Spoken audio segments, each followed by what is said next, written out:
Good morning, students. In today's lecture, we will be covering errors of measurement and types of errors in measurement, which are of three types.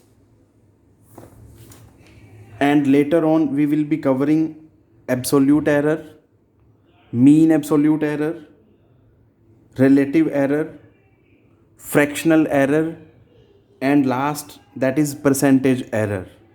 So starting from the very first, that is errors of measurement. So what is error of measurement? The difference between the true value means mean value, and individual measured value of a quantity is called error of measurement. For example, अगर मुझे किन्हीं दो point के बीच में की length measure करनी है, किन्हीं दो पॉइंट की के बीच की डिस्टेंस या लेंथ मेज़र करनी है, और उन लेंथ्स को बार बार मैं मेज़र कर रहा हूँ, फॉर एग्ज़ाम्पल मैं 2 या 3 बार मेज़र कर रहा हूँ, तो जो फर्स्ट टाइम जो रीडिंग आएगी, let that is represented by A1, second time जो रीडिंग आएगी that is represented by A2, third time जो रीडिंग आएगी that is represented by A3. So these are the individual readings, और इन सब का जो एवरेज आएगा that is the true value, या जिसको मीन वैल्यू बोलते हैं. So this is true value या मीन वैल्यू, और these are the individual values. तो इनके बीच का जो डिफरेंस आएगा that difference is known as the error of measurement. For example AM minus A1. So this is the error of measurement in first reading. In the same way, AM minus A2 is the error of measurement in second reading, and in the same way, AM minus A3 is the error of measurement in second reading. So moving to types of errors.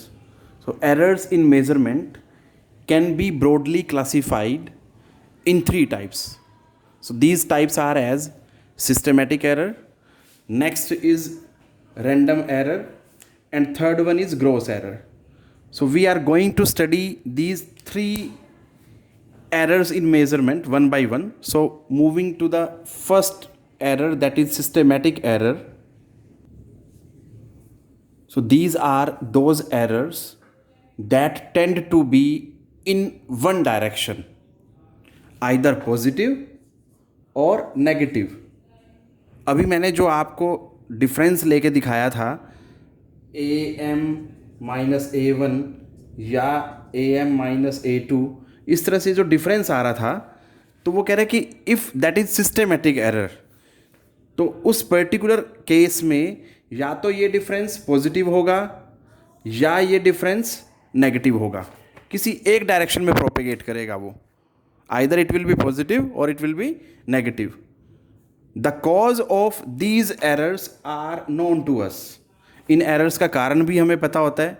अब कारण हमें पता है तो इसलिए हम क्या करते हैं, we can reduce those causes या मिनिमाइज दोज कॉजेज. इसीलिए हम क्या करते हैं, इन एरर्स को भी क्या कर पाते हैं, मिनिमाइज कर लेते हैं. हम उन कारणों को ही, जो भी कॉजेज होते हैं उन्हीं को ही एलिमिनेट कर देते हैं.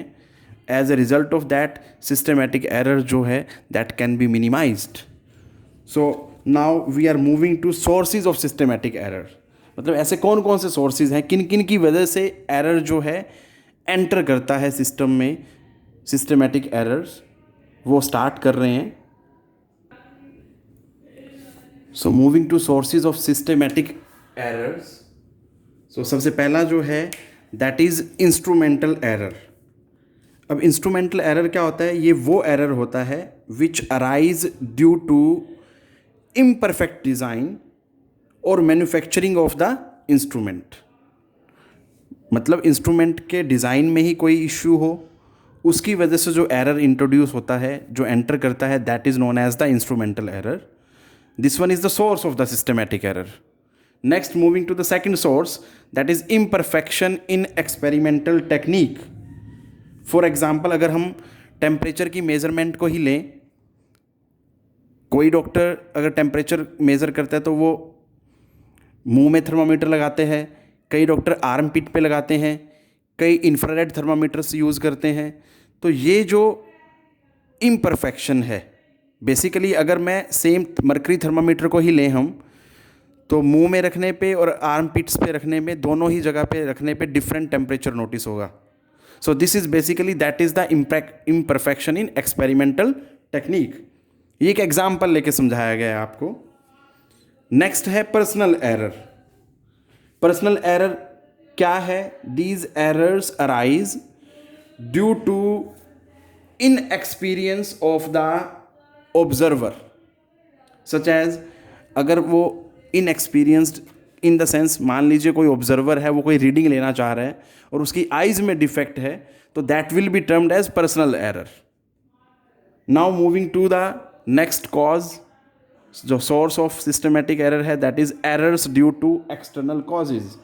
कई बार एनवायरमेंटल कंडीशंस में चेंज होने की वजह से जो एरर इंट्रोड्यूस हो जाते हैं, उनको वो भी क्या है, सिस्टमेटिक एरर्स के लिए रिस्पॉन्सिबल होते हैं। नेक्स्ट है list count error, that one is the fifth source of systematic error. तो इसका क्या मीनिंग है, इसको एक एग्जाम्पल लेके समझ सकते हैं। फॉर एग्जाम्पल, एक इंस्ट्रूमेंट है जो डेसिमल के बाद 2 डेसिमल प्लेसेस तक वैल्यू नोट करता है, और एक ऐसा इंस्ट्रूमेंट है वो डेसिमल के बाद 1 प्लेस तक ही रीडिंग नोट करता है। तो better one, which one is better? जो पहले वाला है, जो डेसिमल के बाद 2 प्लेसेस तक रीडिंग ले रहा है, that one is better one. तो ये जो डिफरेंस आया होगा दोनों में रीडिंग्स का, that is known as the least count error, क्योंकि ये उनके लिस्ट काउंट की वजह से एरर आ रहा है। बिकॉज एक इंस्ट्रूमेंट जो है वो डेसिमल प्लेस के बाद 2 प्लेसेस तक डेसिमल के बाद नोट कर रहा है, और दूसरे वाला जो डेसिमल के बाद 1 प्लेस तक रीडिंग नोट कर रहा है। तो जो पहले वाला होगा, विच वन इज मेजरिंग और noticing the reading up to 2 places after decimal, that one is better one. अब क्योंकि ये सारे सोर्सेज जो है सिस्टमेटिक एरर के हमें पता होते हैं, तो हमें सिस्टमेटिक एरर को मिनिमाइज भी करना है। कैसे हम मिनिमाइज कर सकते हैं? वो कहता है systematic errors can be minimised. कैसे मिनिमाइज किए जाएंगे? Bye improving experimental techniques. ये जो इम्परफेक्शन है इसको दूर कर लिया जाए, और बेटर इंस्ट्रूमेंटल एरर हमने पढ़ा कि अगर मैं एडवांस इंस्ट्रूमेंट यूज़ करूँ, मॉडर्न टेक्निक का इंस्ट्रूमेंट यूज़ करूँ, तो so that I can get better value, better readings and removing personal errors. So by using these certain methods we can minimize the systematic error. Now moving to second error in measurement, random errors. These are errors which occur irregularly, इस बात पे ध्यान देना है, due to unpredictable variations, मतलब ऐसी variation जो हमें पता ही नहीं है कि अचानक हो जाएंगी एक्सपेरिमेंट परफॉर्म करते करते। फॉर एग्जांपल, मान लीजिए मैं किन्हीं 2 पॉइंट के बीच का डिस्टेंस मेज़र कर रहा हूँ। कोई ऑब्जेक्ट लिया, उस ऑब्जेक्ट में 2 पॉइंट इंडिकेट किए, उनकी लेंथ मेज़र कर रहा हूँ, और अचानक से उस ऑब्जेक्ट का टेम्परेचर बढ़ जाए, तो हमें पता है कि as temperature increases the length also increases, size also increases. As we know, everything expands on heating, or because of increase in temperature everything expands. So क्या होगा? There will be change in its length. तो हुआ क्या basically? Unpredictable variation, मतलब temperature में अचानक change हुआ जो हमने एक्सपेक्ट नहीं किया था। तो इस तरह से जो एरर एंटर करते हैं और जो इर्रेगुलरली एंटर करेंगे, ऐसे एरर्स को हम क्या बोलते हैं? रैंडम एरर्स या चांस एरर्स। इनको इसलिए भी रैंडम एरर बोला जाता है क्योंकि हमें नहीं पता कब ये एंटर करेंगे और कब ये एंटर नहीं कर रहे हैं, पता भी नहीं लगेगा, they will enter in the reading. So they are random with respect to sign and size. जैसे कि सिस्टमेटिक एरर तो क्या था? या तो पॉजिटिव होता था या नेगेटिव होता था, बट ये क्या होगा? This is random with respect to sign and size, मतलब वो साइन मीन्स पॉजिटिव भी हो सकता है, नेगेटिव भी हो सकता है with in the same experiment. और साइज, उसकी वैल्यू, न्यूमेरिकल वैल्यू कम भी हो सकती है, न्यूमेरिकल वैल्यू ज़्यादा भी हो सकती है एरर की। तो इसीलिए रैंडम एरर को हम कई बार क्या बोलते हैं, चांस एरर भी बोलते हैं। These can be minimised. अब रैंडम एरर को मिनिमाइज करने का तरीका क्या है, क्योंकि हमें तो पता नहीं लगा भाई कि रीडिंग में एंटर किया भी है या नहीं भी किया, तो हम ये अज्यूम करके चलते हैं कि कहीं ना कहीं रैंडम एरर ने एंटर किया होगा जब हमने रीडिंग ली किसी भी ऑब्जेक्ट की, किसी भी फिजिकल क्वांटिटी की। तो उन एरर को मिनिमाइज करने के लिए क्या मेथड है, bye repeating the observations a large number of times and taking their mean. और उसी वैल्यू को हम क्या बोलते हैं फिर, ट्रू वैल्यू बोलते हैं, मीन वैल्यू को। तो सीधा सीधा सब बस याद रखना है, अगर आपको रैंडम एरर मेजर मिनिमाइज करना है, रैंडम एरर को एलिमिनेट करना है, एलिमिनेट करने के लिए हमें क्या करना पड़ेगा, उसको जो है कोई भी जो आप रीडिंग ले रहे हो उसको आपको नंबर ऑफ टाइम परफॉर्म करना पड़ेगा। मान लीजिए मैं 2 पॉइंट के बीच का डिस्टेंस ही मेज़र कर रहा हूँ, तो मुझे एक बार में रीडिंग नहीं लेनी है, उसको 4 से 5 बार रिपीट करना है, हर बार रीडिंग नोट करनी है और उन सब का क्या लेना है, एवरेज लेना है। Only then I will be able to minimize the random error. Now moving to third error, that is gross error. These error arise on account of sheer carelessness of the observer। मतलब जहाँ पे observer जो reading ले रहा है, किसी भी चीज़ की रीडिंग ले रहा हो वो, अगर वो बहुत ज़्यादा ही केयरलेसनेस शो करे, बहुत ज़्यादा केयरलेसनेस से रीडिंग ले, तो इस तरह के एरर्स जो एंटर करते हैं उनको ग्रॉस एरर बोलते हैं। अब जैसे मान लीजिए किसी बंदे को स्केल पकड़ा दिया जाए और बोला जाए कि भाई इसकी हेल्प से लेंथ को मेज़र करें, तो अब उस बंदे को यही नहीं पता कि स्केल से रीडिंग कैसे लेनी है, how to start taking reading with the help of that particular scale. तो वो क्या होगा, हो सकता है वो जहाँ पे मार्क 0 शुरू हो रहा है वहाँ से रीडिंग ना लेके 1 से लेना शुरू करे या 2 से रीडिंग लेना शुरू करे। तो this is known as sheer carelessness. अब ऐसी कंडीशन में कैसे बचा जाए, ग्रॉस एरर को मिनिमाइज करने के लिए क्या होना चाहिए, ऑब्जर्वर जो है दैट मस्ट बी सिंसियर। एक तो वो डेडिकेटेड होना चाहिए toward his work and mentally alert होना चाहिए। तो अगर ये दोनों चीज़ें हैं तो ग्रॉस एरर जो है that can be minimized. Now moving to different types of errors which I mentioned in the starting of the lecture. So first one is absolute error. It is the magnitude of the difference between true value, जिसे हम mean value भी बोलते हैं, and individual measured value of the quantity। मैंने starting में ही errors of measurement में बताई थी ये बात, और उसी को ही बेसिकली एब्सोल्यूट एरर बोला जा रहा है यहाँ पे। कि मान लीजिए मैंने 3 रीडिंग्स ली, वो किसी भी चीज़ की हो सकती हैं, किसी चीज़ के डायमेंशन हो सकते हैं, लेंथ हो सकती है, ब्रेड्थ हो सकती है, कुछ भी वट एवर, उनको मैंने A1 A2 A3 से इंडिकेट किया और उन तीनों की रीडिंग ले ली, एवरेज ले लिया, दैट इज़ AM। तो AM जो है बेसिकली यहाँ पे क्या है, ट्रू वैल्यू है, और A1 A2 और A3 these are the individual measured value. पर मुझे एब्सोल्यूट एरर मेजर करना है। तो एब्सोल्यूट एरर क्या है, what is that? Absolute error is, अगर मुझे बोला जाए कि absolute error in first reading, तो that is delta A1 is equal to AM minus A1। This is the absolute error in first reading. In the same way अगर मुझे बोला जाए absolute error in second reading, तो that is delta A2 AM minus A2। Clear है? So हमें ये याद रखना है कि एब्सोल्यूट एरर जो है that is written as delta A1 means first reading में जो एब्सोल्यूट एरर है, डेल्टा A2 मतलब that is absolute error in second individual measured value. Moving to the next error, that is mean absolute error. It is defined as the arithmetic mean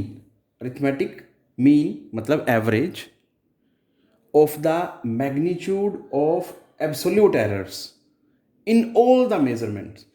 जैसे मैंने अभी example लिया था कि मैंने 3 reading ली और तीनों में एब्सोल्यूट एरर निकाला, तो वो ये कहना चाह रहा है कि वो जो एब्सोल्यूट एरर निकाला है आपने, उन सब के मैग्नीट्यूड का अरिथमेटिक मीन, मतलब उन सब का मुझे क्या ले लेना है, एवरेज ले लेना है. फॉर एग्जाम्पल, मैं 3 की जगह बोलता हूँ मैंने n रीडिंग्स ली, तो n एब्सोल्यूट एरर मेज़र किए, तो क्या होगा, उन सभी n एब्सोल्यूट एरर्स का एवरेज. जैसे कि delta A1 is the first absolute error in first reading, this one is absolute error in second reading, plus plus plus this is absolute error in nth individual reading. n readings हो गई, n से divide किया, तो इस तरह से जो आया that is the mean absolute error. And mean absolute error का सिंबल होता है डेल्टा ए मीन. इस तरह से लिखा जाएगा बेटा वो. क्लियर? इस बात को ध्यान देना है. Now moving to the relative error and fractional error, और वी कैन से रिलेटिव और फ्रैक्शनल इकट्ठे पढ़ेंगे हम इसको. रिलेटिव एरर और फ्रैक्शनल एरर को कैसे डिफाइन करेंगे हम? दोनों एक ही बात है बेटा. It is defined as the ratio. तो रेशियो में हमने लिख दिया, ये लो रेशियो बना दिया जी, of the mean absolute error. Mean absolute error का हम ऐसे इंडिकेट करते हैं मीन एब्सोल्यूट एरर को, टू द मतलब डिवीजन में क्या है, मीन वैल्यू या true value. So this is the formula for relative error और फ्रैक्शनल एरर. क्लियर? जब भी हमें कभी न्यूमेरिकल में निकालना होगा तो we will be following this much procedure. इस तरह से हम उसको सोल्व करेंगे. अब इसको रिप्रेजेंट कैसे किया जाता है? ये जो रिलेटिव एरर है, इसको रिप्रेजेंट करने का तरीका है that is delta A by A. आप इसी चीज़ को ऐसे भी लिख सकते हो, ये रिप्रेजेंटेशन है, ये दैट इज रिटन, इसको ऐसे बोला जाएगा बेटा डेल्टा. ये इस तरह से लिखा जाता है डेल्टा. एस को नीचे से थोड़ा सा घुमा देते हैं, डेल्टा ए बाई ए. सो ये सिंबल है, नोटेशन है रिलेटिव एरर के लिए. Moving to the next error that is percentage error. It is the error which is simply obtained by multiplying relative error by 100. अब हमने रिलेटिव एरर पढ़ लिया बेटा. अगर रिलेटिव एरर को 100% से मल्टीप्लाई करेंगे तो परसेंटेज एरर का फार्मूला क्या हो जाएगा, दैट इज दिस. या मैं इसको ये भी बोल सकता हूँ, डेल्टा ए बाई ए को हमने क्या पढ़ा था, that is delta A mean divided by A M into 100%. So this is percentage error. So these are the different types of errors which we come across in measurement. और भी तरह के errors हम पढ़ेंगे in next lecture. वहाँ पे हम देखेंगे कि जब हम दो नंबर्स को ऐड करते हैं तो एरर कैसे प्रोपेगेट करता है, मल्टीप्लाई करता है तो कैसे एरर प्रोपेगेट करता है. इसी तरह से सब्ट्रैक्शन पे, डिवीज़न पे या पावर्स के केसेस में जब एरर्स कैलकुलेशन की जाती हैं तो एरर्स कैसे प्रोपेगेट करते हैं इन दैट पर्टिकुलर सिचुएशंस. अब आज जो हमने ये सब डिफरेंट टाइप्स के एरर पढ़े, जैसे कि एब्सोल्यूट एरर है, मीन एब्सोल्यूट एरर है, रिलेटिव एरर है, परसेंटेज एरर है, इस पे एक न्यूमेरिकल मैं करवा रहा हूँ एंड में जाते जाते. आपने इस सभी चीज़ों को पढ़ना है. थ्योरेटिकल था आज का lecture basically. So now moving to the numerical which is based on these errors. So the refractive index के लिए आप n भी लिख सकते हो और आप म्यू भी लिख सकते हो. 10th में आप n लिखते थे. So refractive index of water is found to have values 1.29, 1.33, 1.34, 1.35, 1.32, 1.36, 1.30 and 1.33. तो अगर हम देखें ये 8 ऑब्जर्वेशंस हैं. मैं इसको ऐसे भी बोल सकता हूँ कि एक ही ऑब्जर्वर ने 8 बार रीडिंग ली, और ऐसे भी बोल सकता हूँ कि 8 ऑब्जर्वर ने अलग अलग से रीडिंग ली इंडिविजुअली. तो ये रीडिंग्स आई बेटा 8. अब मुझे क्या करना है, इन सभी की हेल्प से एक तो मीन वैल्यू निकालनी है, मतलब ट्रू वैल्यू जिसको बोलते हैं, फिर एब्सोल्यूट एरर निकालना है, देन मीन एब्सोल्यूट एरर निकालना है, फिर रिलेटिव एरर जिसको हम फ्रैक्शनल एरर भी बोल रहे हैं, and later on we have to find out percentage error for these observations. So starting from the very first, that is mean value.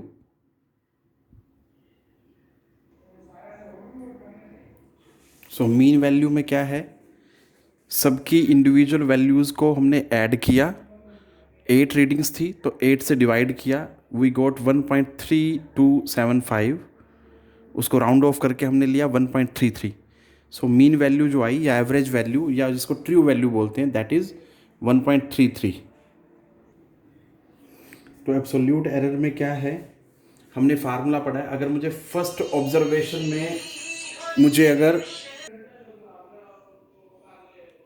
तो एब्सोल्यूट एरर में हमारे पास फर्स्ट मेजरमेंट में जो एब्सोल्यूट एरर है, फार्मूला क्या होगा, म्यू एम, मतलब true value जो हमने निकाली अभी, minus first individual measured value, that is 1.29. तो आंसर आता है हमारे पास 0.04.